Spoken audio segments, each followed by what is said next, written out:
Hello' everyone, কি খবৰ আপোনালোকৰ? খবৰ নিশ্চয় ভাল, লগতে আমাৰো ভাল। বহুত দিনৰ আগতে ভিডিঅ' এটা বনাই থৈছিলোঁ, মানে মিনি ব্লগ, কিন্তু দিয়াহে নহ'ল। আমাৰ গোগামুখলৈ মীনা বজাৰ আহিছিলে, ঠাণ্ডা দিনৰে কথা।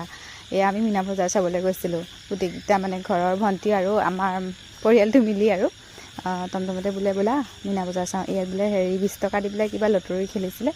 এইটো চুলি দি পোৱা খৰাহিটোকে পালে আৰু বেছি একো নাপালে। তাৰপাছত এইবোৰ ঘূৰিটো অলপ চালোঁ। এইফালে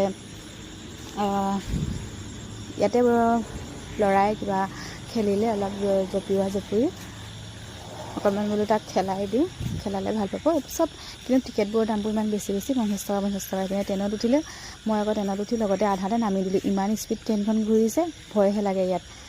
তাৰপাছত আকৌ বেটাক বোলে স্কুটাৰ গাড়ী মানে এনেকুৱাবিলাকত উঠে। মই বোলো দেৰি নকৰি তাকো উঠাই দিলোঁ আৰু আমি এতিয়া ঘৰলৈ উভতিলোঁ। এইফালে বাটত কিন্তু একো নাখালোঁ দেই। আজিৰ ভিডিঅ'টোতে সামৰিলোঁ। Bye bye.